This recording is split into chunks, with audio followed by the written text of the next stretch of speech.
بل زه تاسو ته یو ام سی کیوز ما بل ساز کړی دی چې هغه کوم وایرس دی چې هغه د پیراټډ ګلینډ یعنې دا د سلیوري ګلینډ یو ټایپ دی د دې انفلیمیشن کاز کوي.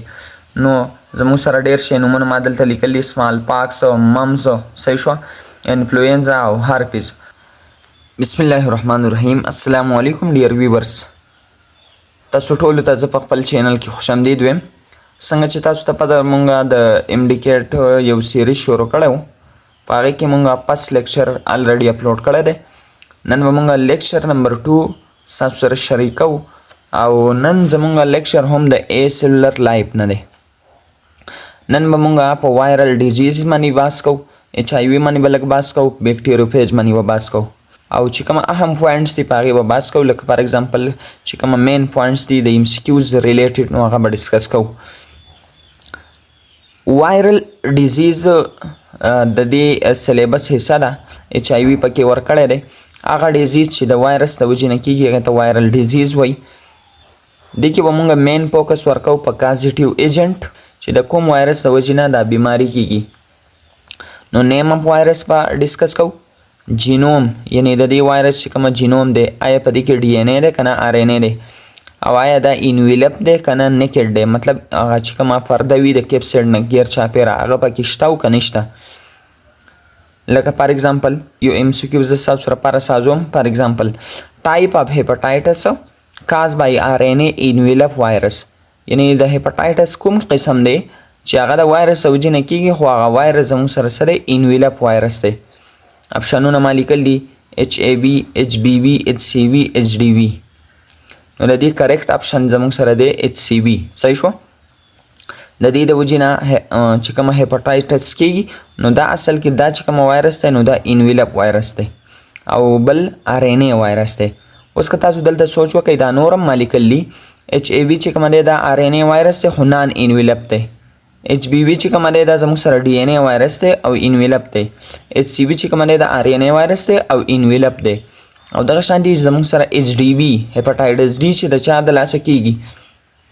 نو دې کې چې کومه وایرس انوال دی نو هغه اصل کې زموږ سره وایرس نه دی بلکې وایرایډ دی. څه شی دی؟ وایرایډ. او وایرایډ موږ مخکې ویلو که نه چې دا زموږ سره څه وي؟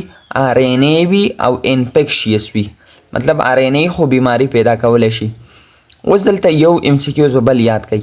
که چېرته زموږ سره د انیمل کیس وي د وایرایډ د وجې نه انیمل کې څه بیماري لګي، لکه فار ایگزامپل جیکوب ډیزیز ډېر شی بیماریانې دي، نو دلته به بیا وایرایډ نه وایي، دلته به ویروسایډ وایي. څه؟ ویروسایډ. فار ایگزامپل که د ام سی کیوز په اپشن کې وایرایډ راشي او ویروسایډ راشي او تاسو ته وایي چې په انیمل کې څوک بیماري کاز کوي، وایرایډ که نه ویروسایډ. نو دا وایرایډ چې کومه دی دا جرنل ټرم دی، سپیشل بیا د انیمل لپاره دا ټکی استعمالیږي ویروسایډ. نو وایرایډ زموږ سره پلانټ کې هم بیماري پیدا کولی شي او انیمل کې هم پیدا کولی شي. نو په انیمل کې چې کومه هیپاټایټس ډي دی دا د چا د لاسه کېږي؟ دا د وایرایډ د لاسه کېږي. دا وایرایډ څه وي؟ د آر این ای وي او د انفیکشیس پارټیکل دی. د دې نه علاوه زموږ سره پروټین هم زموږ سره انفیکشیس کېدی شي او هغې ته موږ پریان وایو. څه ورته وایو؟ پریان. د دې علاوه یو ټکی بل استعمالیږي چې هغې ته وایران وایي. نو میچیور وایرس ته موږ وایران وایو. بل زموږ سره پریان چې کومه وي او وایرایډ دې ته سب وایرل ایجنټ هم وایي. سب وایرل ایجنټ. نو دا زموږ سره څه بیسک پوینټس و چې ما ستاسو سره شریک کړه. بل لاره چې اولنی چې کومه وایرایډ دی نو هغه کومه یو ډسکور شوی دی؟ پوټیټو سپینډل ټیوبر وایرایډ. دا په الو کې بیماري کاز کوي او یاد ساتئ دا پس وایرایډ دی چې کومه ډسکور شوی دی. بل ام سی کیوز ما تاسو له دا ساز کړی دی چې مطلب هیپاټایټس ډي چې کومه دی کاز کو انفیکشن وید، یعنی هیپاټایټس بي چې کومه دی دا کو انفیکشن د کم یو هیپاټایټس سره لګوي. نو دا چې کومه دی کو انفیکشن د چا سره لګوي؟ د بي سره. چې زموږ سره په یو کس کې هیپاټایټس ډي دی اټ مین چې دې کې اول هیپاټایټس بي وي، اټ مین چې په دې کې اول هیپاټایټس بي و او اوس پکې زموږ سره دا کیس دا ساز شوی دی. نو دې ته کو انفیکشن وایي. بل لارې چې هیپاټایټس بي چې دی دا ډي این ای وایرس دی. هیپاټایټس بي سره ډي این ای وایرس دی او په دې کې دننه یو انزایم دی ریورس ټرانسکریپټیز. دا ستاسو لپاره دا ام سی کیو شو چې هغه کومه ډي این ای وایرس دی چې په هغې کې ریورس ټرانسکریپټیز انزایم وي نو هغه هیپاټایټس بي دی. اوس دلته یاد ساتئ دا ریورس ترانسکریپټیز چې کوم انزایم دی دا د آر ان اے نه ډي ان اے سازي نو ځکه ورته زموږ سره ریورس ترانسکریپټیز انزایم وایي او دې عمل ته ریورس ترانسکریپشن وایي چې کله د آر ان اے نه ډي ان اے ساز شي. اوس بل MCQs ما تاسو له دا ساز کړی دی چې هغه کوم وایرس دی چې هغه زموږ سره آر ان اے وایرس دی خو دا انزایم پکې شته دا ریورس ترانسکریپټیز انزایم پکې شته نو دا HIV دی. اوس د دې نه پس موږ ډسکس کوو موډ اف ټرانسمیشن چې دا وایرس څنګه ټرانسفر کیږي. موډ اف ټرانسمیشن ته ګورئ فار ایگزامپل HIV دی صحیح شو HIV هیپاټایټس A وایرس صحیح شو نو لکه تاسو نو اوس تاسو کې چې دا څنګه ټرانسفر کیږي نو دلته ما لیکلی بلډ صحیح شو د دې نه علاوه ما لیکلی سیرم او بل مې لیکلی اوروپیکل او بل مې لیکلی سیرنج نو دا ټرانسفر کیږي اوروپیکل یعنی مطلب دا چې انسان ګنده څیز وخوري یا فار ایگزامپل یو انسان چې دی هغه د بل کس د پیسې سره د هغې کنټیکټ راشي نو دا د دې د وجې نه کیږي. یا تاسو داسې یو بل MCQs ما داسې ساز کړی چې هغه کومه وایرس دی چې هغه ټرانسفرټ کیږي اوروپیکل د دې نه علاوه د HIV نه علاوه پولیو دی صحیح شو HIV دغه شان دي زموږ سره RNA دغه شان دي زموږ سره نو زموږ سره دا چې کومه وایرس دی پولیو وایرس HIV دغه شان دي HAV دا هغه وایرس دی چې دا اوروپیکل ټرانسفر د دې کیږي. بل دا دی چې دا زموږ سره RNA وایرس دی او نان انویلپ دی صحیح شو. بل زه تاسو ته یو MCQs ما بل ساز کړی دی چې هغه کوم وایرس دی چې هغه د پیراټیډ ګلینډ یعنې دا د سلیوري ګلینډ یو ټایپ دی د دې انفلیمیشن کاز کوي. نو زموږ سره ډېر شی نومونه ما دلته لیکلي سمال پاکس ممز صحیح شو انفلوینزا او هارپیز نو په دې کې کریکټ اپشن ممز چې کوم وایرس دی یا ساتئ دا زموږ سره پیراټیډ ګلینډ چې کوم دی د هغې انفلیمیشن کاز کوي.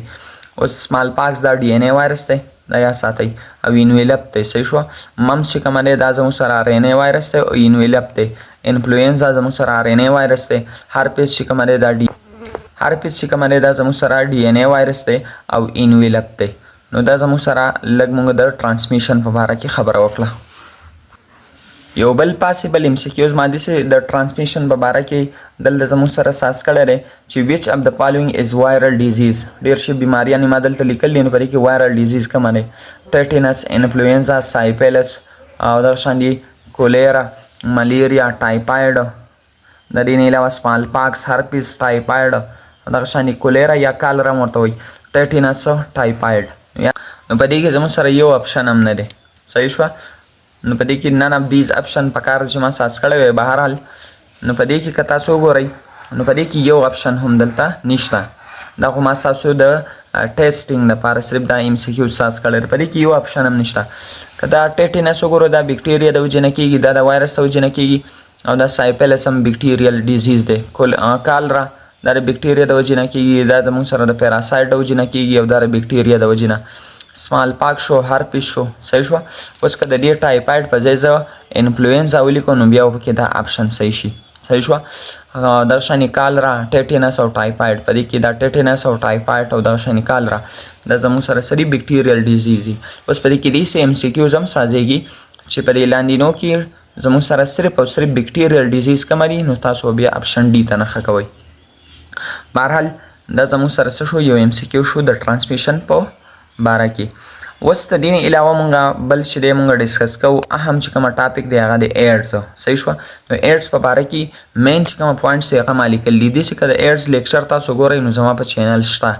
ایډز چې کومه دی دا د چا د لاسه کېږي د HIV د لاسه کېږي. مین د دې اټیک چې کومه دی هغه په WBC دی سپیشلی دا چې دی نو اټیک کوي په هیلپر ټي سیل او دا چې دی د زموږ سره غټ حصه ده د هیلپر ټي سیل د ایمیون سیسټم دا میجر حصه ده نو دا به تاسو یاد کړئ. د HIV چې کومه سټرکچر دی په هغې کې زه مین پوینټ ما دلته راغونډ کړلی نو یا ساتئ دا RNA وایرس دی انویلپ وایرس دی د دې چې کومه کیپسیډ وي کوم چې د DNA نه تاوي هغه ته موږ کیپسیډ وایو که نه دې کې خو RNA دی خو دلته چې کومه کیپسیډ وي هغه کونیکل شیپي ده یا ساتئ. انویلپ چې کومه دی په هغې باندې زموږ سره ګلایکوپروټین سپایک دی بهر ته چې کومه سټرکچر وتي اټیچمنټ لپاره دغې ته موږ سپایک وایو. دغه سپایک دوه قسمه دي یو ته GP120 وایي بل ته GP41 وایي.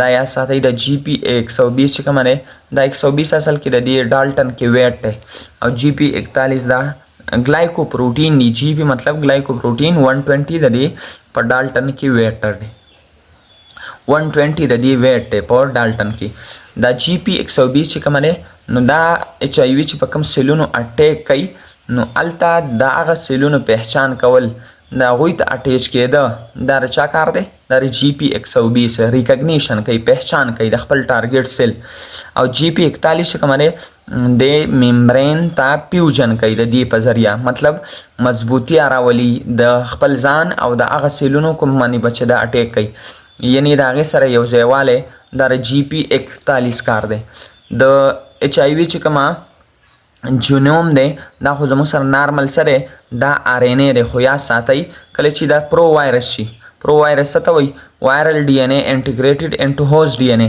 کله چې دا د هوست ډي ان ای سره خپل څه کي ډي ان ای یو ځای کي بیا ورته پرو وایرس وایي نو هلته ګوره یاد ساتئ د دې جینوم بیا سره ډبل سټرینډ ډي ان ای دی او سیمپل که وایرس وایي نو بیا تاسو دې ته ویلی شئ چې د دې زموږ سره کومه جینوم دی هغه سنګل سټرینډ آر این ای دی دا به یاد ساتئ بل ما مین پوینټ دا لیکل دی چې په دې کې درې انزایم دي یو ته ریورس ټرانسکریپټیز وایي انټیګریز وایي پروټیز وایي ریورس ټرانسکریپټیز چې کومه دی دا به د آر این ای نه ډي ان ای سازوي انټیګریز به دا ډي ان ای چې کومه دی دا د هوست د ډي ان ای سره یو ځای کوي او چې کومه پروټیز دی دا به لارج سایز چې کومه پروټین دی د هغې به بریک ډاون کوي او سمال پروټین ته به کنورټ کوي دلته ما یو ام سی کیو ساز کړی دی چې ایچ آی وي د کم خاندان سره د کوم ګروپ سره د دې تعلق دی ایډینو وایرس سره د دې نه علاوه زموږ سره بل چې کوم دی ریټرو وایرس دی پاکس وایرس دی بیکټیروفیج یاد ساتئ د دې تعلق دی د ریټرو وایرس سره دا به یاد ساتئ بل دا دی چې ام سی کیوز مې دا ساز کړی دی چې د کوم ریسپټر ته اټیچ کېږي نو سی ډي پور ریسپټر ته سی ډي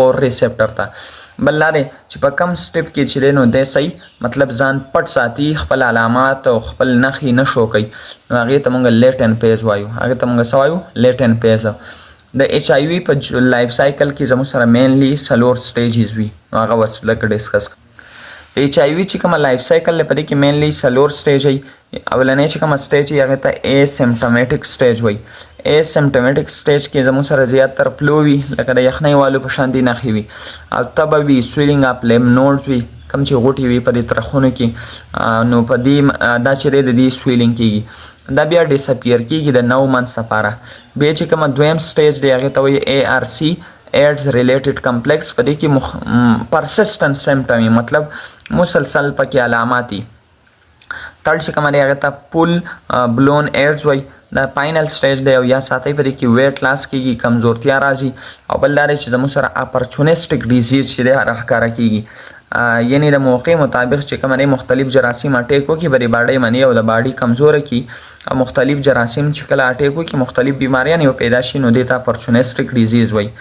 بل ام سی کیو یاد کوي چې ایډز چې دی د اپرچونسټک په خپله نه دی ها یعنی په خپله دا اپرچونسټک ډیزیز نه کاز کوي د دې چې کومه ټریټمنټ دی د هغې لپاره یو سپیشل ټکی استعمالیږي ای آر ټي اینټي ریټرو وایرل تھراپي دا به یاد ساتئ د دې چې کومه ډایګنوسس دی ټیسټونو لپاره چې کومه تشخیص لپاره چې کومه مټیریل دی هغې ته ایلایزا وایي ایلایزا شو د دې نه علاوه زموږ سره پی سی آر شو بل دا خبره یاد ساتئ د دې د جینوم په باره کې چې د دې کومه آر این ای وي په دې چې کومه آر این ای په هغې کې 9 جینز وي 3 جینز پکې د جینیټکس لپاره مطلب د دې کریکټر د دې آفسپرینګ ته کنورټ کوي او د دې نه علاوه زموږ سره شپږ چې پکې دي نو هغه د ریپلیکیشن لپاره دي دا ام سی کیوز به یاد ساتئ اوس به لږ بحث وکړو په بیکټیروفیج باندې دا ټواټ چې کومه دی دا ډسکور کړی دی په 1915 کې او ری ډسکوري دوباره د ری ډسکوري چې کومه دی هغه ډیهرلی په 1917 کې کړله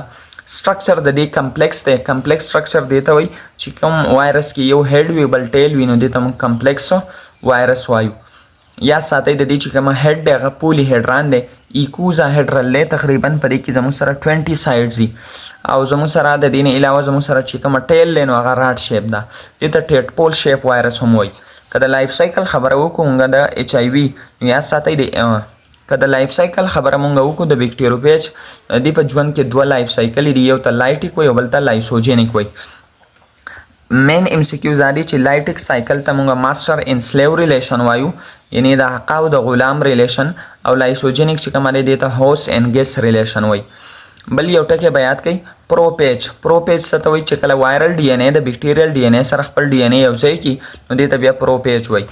ها د دې نه علاوه زموږ سره یاد ساتئ دا لایټیک لایف سایکل چې کومه دی په دې کې به د بیکټیریا چې کومه سیل دی د اټیک په بیکټیریا سیل کوي نو دا پکې برس کیږي. په لایسوجینیک لایف سایکل کې به زموږ سره بیکټیریا چې کومه سیل دی هغه به نه برس کیږي بلکې دی به ورسره په فرینډشپ کې اوسیږي. خو بیا داسې څه حالات دي لکه فار ایگزامپل ډیسیکیشن شو، خشکي شوه، د اوبو کمی راغی یا زموږ سره ټمپریچر سیوا شو کم شو نو یاد ساتئ بیا لایسوجینیک لایف سایکل بیا کنورټ کیږي لایټیک لایف سایکل ته او دې عمل ته وایي انډکشن. دې ته موږ څه وایو؟ انډکشن. که د بیکټیریوفیج د لایف سایکل مین سټیپ تاسو ته راشي چې دا کومه سټیپ دي نو اول لینډینګ